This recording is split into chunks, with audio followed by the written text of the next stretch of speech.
জায়গায়, শিবিরের ভিপিজিএসের জায়গায় ঠিক একই ঘটনার পুনরাবৃত্তি ঘটেছে অমর 21 হলে। তার মানে একই ঘটনা পুনরাবৃত্তি ঘটে না, কোনোভাবেই অপরিকল্পিত ঘটনা নয়। এবং বিভিন্ন স্টুডেন্টরাও কিন্তু পোস্ট দিচ্ছে যে ভোট কারচুপি হচ্ছে। ইতিমধ্যে পোস্ট পেয়েছেন কিনা আমি জানি না আপনারা, মেয়েরাও বেরিয়ে প্রতিবাদ জানিয়েছে, ভিডিও কিন্তু আপনারা দেখেছেন। সুতরাং সবকিছু মিলিয়ে আমরা আশঙ্কা করছি যেই নির্বাচন এবং যেই গণতান্ত্রিক পরিবেশ উপহার দেওয়ার চেষ্টা আমরা করেছিলাম সেটা শুরুতেই হোঁচট খেয়েছে।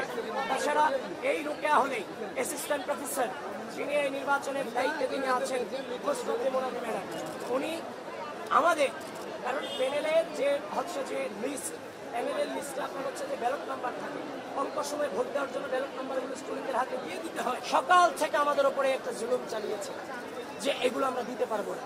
পরবর্তীতে মোনামি ম্যাডাম এখানে যিনি ছিলেন, উনি 100 গজ দূরত্ব থেকেও আমরা আমাদের মেয়েরা যখন এগুলো প্রচার করছিল, আমাদের পাঠকক্ষ বিষয়ক সম্পাদক যে তার নাকি বিশ্ববিদ্যালয়ের তিনি কিভাবে পড়ে, তার ছাত্রত্ব কিভাবে থাকে, তিনি নাকি ওই স্টুডেন্টকে দেখে নেবেন।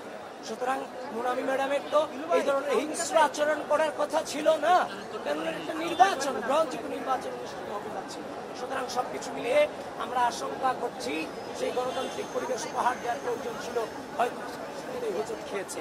সুতরাং আপনাদেরকে আহ্বান করছি, আপনারা আরো বেশি সচেতনতা অবলম্বন করেন। আপনারা কেন্দ্রগুলোতে আপনারা আপনাদের যতটুকু জানে আপনাদের প্রবেশাধিকারেও কিছুটা বাধ্যবাধকতা করে দেওয়া হচ্ছে, যেটা কোনোভাবেই কাম্য ছিল না। তো সুতরাং সবকিছু মিলিয়ে আপনারা আরো বেশি সচেতন হন। এবং এখনো প্রায় অনেক কিছু সময় আছে, প্রায় 1 ঘন্টা 20 মিনিট কিংবা 10 মিনিট সময় আছে।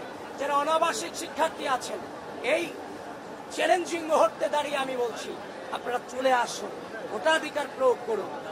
এই যে যারা বাংলাদেশের স্বাধীনতাকে বিশ্বাস করে না, যারা ঢাকা বিশ্ববিদ্যালয়ের শিক্ষার্থীদের গণতান্ত্রিক মত প্রকাশের স্বাধীনতাকে বিশ্বাস করে না, যারা ঢাকা বিশ্ববিদ্যালয়ের শিক্ষার্থীদের মানবাধিকারকে বিশ্বাস করে না, নারী অধিকারকে বিশ্বাস করে না, ভোট কারচুপির মধ্য দিয়ে তাদের উত্থানকে ঢাকা বিশ্ববিদ্যালয়ের সাধারণ শিক্ষার্থীরা কখনোই মেনে নেবে না। আমরা নির্বাচন কমিশন এবং বিশ্ববিদ্যালয় প্রশাসনকে আহ্বান করছি, যে অভিযোগগুলো এসেছে সুষ্ঠুভাবে সেগুলো আপনারা সুরাহা করুন খুব দ্রুত। এবং এখনো পর্যন্ত আপনাদের আহ্বান করছি আপনারা আরো বেশি সচেতনতা অবলম্বন করেন।